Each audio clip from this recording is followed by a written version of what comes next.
1992, Kauai was hit with Hurricane Anini. The Category 4 hurricane destroyed many homes on the island, which displaced many local families. Many families ended up on hard times and had no other option but to live in tents on various beaches throughout the island.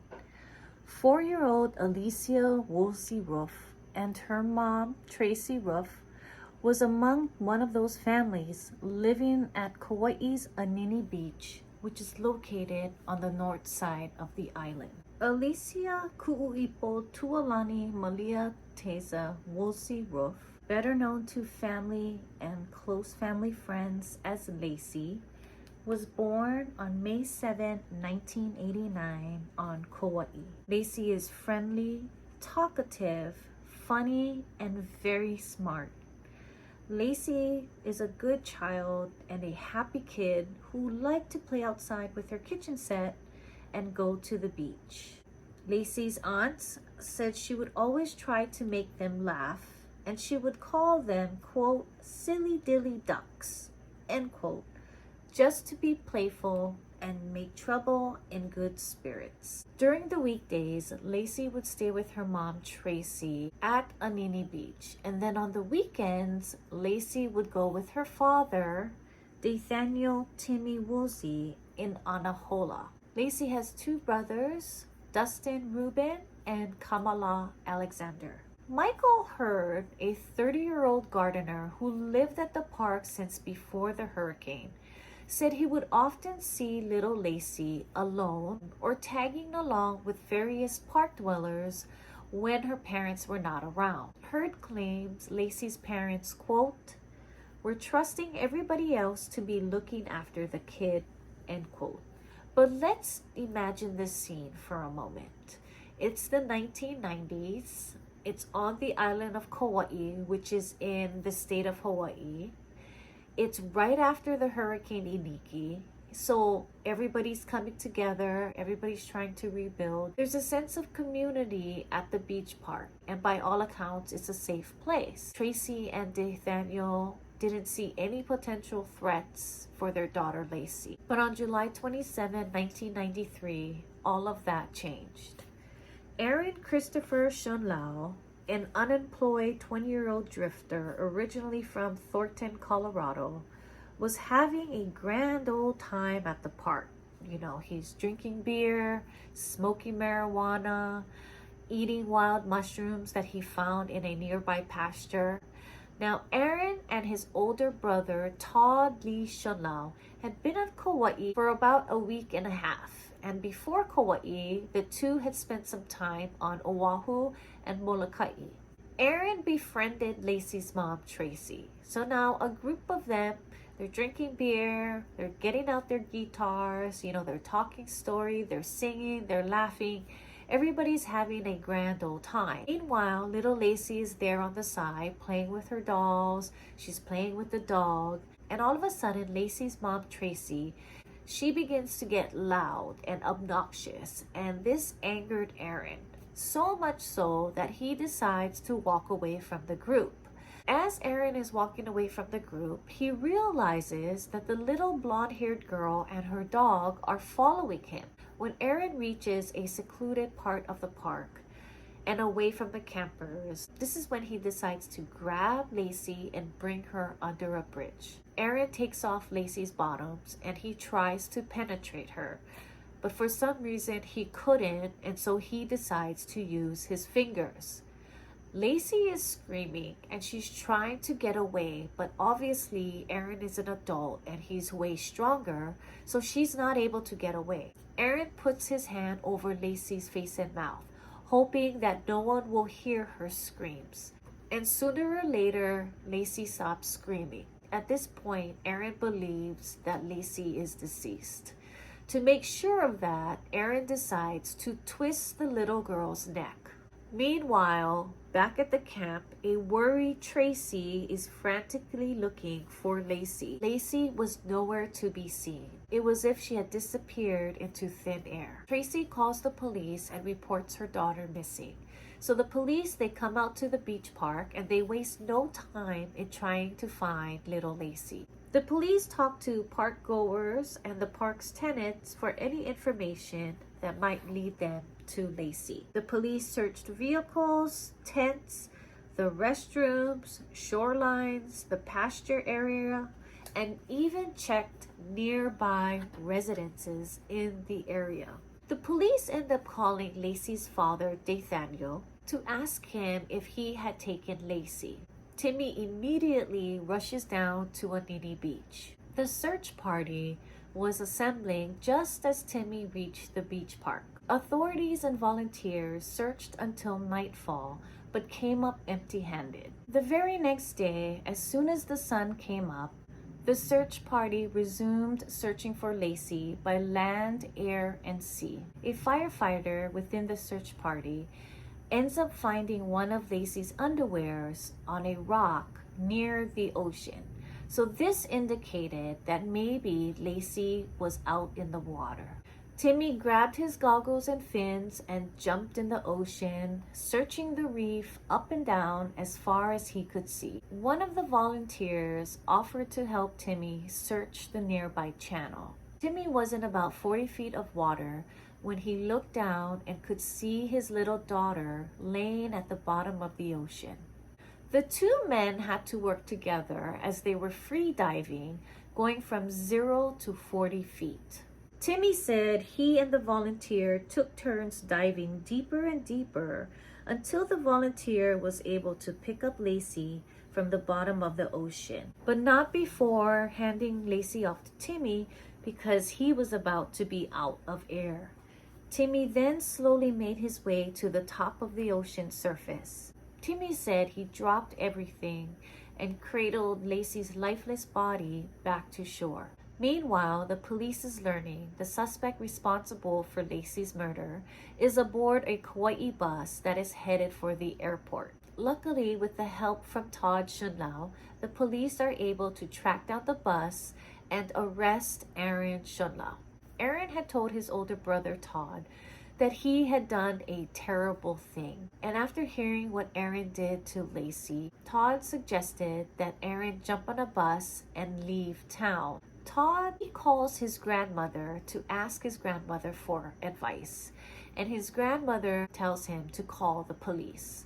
So that's why Todd ends up calling the police on his brother. While Aaron is in custody, at first he denies any involvement with the missing girl. He says he's at the wrong place at the wrong time, not really making any sense. But after a while, as the interview continues, Aaron Schonlau confesses to what he did. But Aaron's confession would leave out critical details that the coroner would reveal later. According to the coroner that performed Lacey's autopsy, Lacey suffered a brutal attack. Lacey had a black eye, a cut lip, multiple bruises, bites on her face and buttocks, and 4th degree rectovaginal laceration. Aaron claims he took Lacey's body out into the ocean and placed rocks on top of her to weigh her body down, thinking that fish and sharks would eventually get to her. Aaron is arrested and held with no bail. He is charged with kidnapping, sexual assault, and 2nd-degree murder. Aaron recants his confession, but later confesses again before the pretrial to an Officer Mel Raposo. Officer Raposo says that while he was listening to Aaron, he claims Aaron said, quote, "He didn't mean to kill her," end quote, and that, quote, "Physically, I'm all right. Mentally, I'm feeling really bad right now," end quote. Raposo said at times during the conversation, Aaron broke down and cried, saying he deserved to go to jail, but that he didn't want to die in jail. The court appointed public defender Arthur Pepe Trask Jr. to defend Aaron Schonlau. Trask says he intends to rely on an insanity defense. Aaron would end up signing his prepared confession because his attorney told him that if he didn't plead guilty, he could suffer a severe sentence such as life without parole. Aaron said Trask told him the court would go easy on him if there was no trial, and Aaron's public defender was correct. Aaron is sentenced to life in prison with the possibility of parole after 30 years. I believe the kidnapping and sexual assault charges were dropped because Aaron pleaded guilty to second-degree murder. Aaron schonlau is serving out his time at a prison in Arizona. Aaron and Todd schonlau are from Thornton, Colorado. Aaron claims that for the majority of his childhood, his older brother Todd influenced and controlled over most everything Aaron did. Todd insisted Aaron accompany him wherever he went, and as a result, Aaron was usually held accountable for whatever shenanigans the two would get into. As a juvenile, Aaron was charged with sexual assault on a child, which resulted in a 2-year confinement. Although Aaron denies this charge, he says he confessed to it because Todd convinced him that he was guilty and that he should admit to it. Thornton police records indicate that the victim ID'd Aaron as the person who committed the crime. Before Aaron and Todd came to Kauai, the two brothers spent some time on the island of Oahu. While on Oahu, Aaron picked up a burglary and attempted SA charge. Apparently, 2 campers were in their tent when the woman says Aaron entered the tent and sexually assaulted her.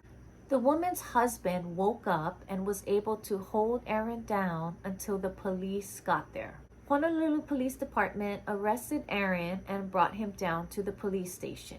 While at the police station, Aaron gave an incorrect social security number and misspelled his last name. When the technician entered Aaron's information in the NCIC, which is basically a database that will show warrants and arrests for wanted felons, the warrant for burglary and escape in Colorado did not show up because Aaron's information was incorrectly entered. Aaron was a wanted escapee who apparently walked away one day while on his work release job in Colorado.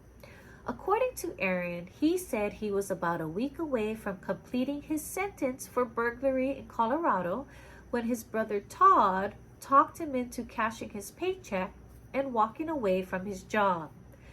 Aaron claims Todd did not have any money and that he and Todd planned to escape to Mexico using Aaron's paycheck to fund their trip. So why did the two brothers end up in Hawaii?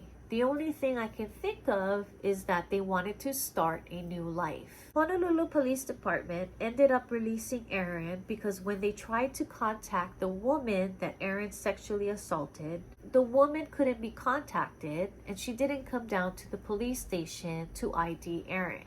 Pending further investigating and not aware of the warrant in Colorado, Aaron was released from custody. So decades after this murder, a woman by the name of Tiffany Kaneko, I think she's from Medford, Oregon, claims that her boyfriend told her he was responsible for a little girl's death on the island of Kauai. Now at first, Tiffany said that she didn't believe him, but after searching the internet, good old internet, she couldn't believe what she read. She was so frustrated and angered at her boyfriend because of this, she punched him in the face. The cops were called and Tiffany was arrested, and there were no formal charges against her for punching her boyfriend in the face. Now, Tiffany's boyfriend at the time was none other than Todd Lee schonlau. Evidently, he told Tiffany that he was the one who put Lacey in the ocean and drowned her. Now, authorities know about this claim. And when I say authorities, I do mean the police, the detectives, the prosecutors. Unfortunately, the case is still closed and is going to remain closed. I do not believe they are going to reopen the case. Now, of course, and as it should be, Lacey's family does want justice. If Todd was actually the one responsible for Lacey's murder, then yes, he should be held accountable. Now, Lacey's autopsy report does claim that she did die from drowning. Alright guys, that's all I have for you on this case today. What do you guys think? Have you heard about this case? Do you think that this case should be reopened? Do you think Todd was telling the truth when he said he was the one that put Lacey's body in the ocean? I'm so curious to hear your thoughts and your opinions on this case. All right, Ohana, I hope you guys have a great rest of your week, and I will see you in the next video. Bye. Bye.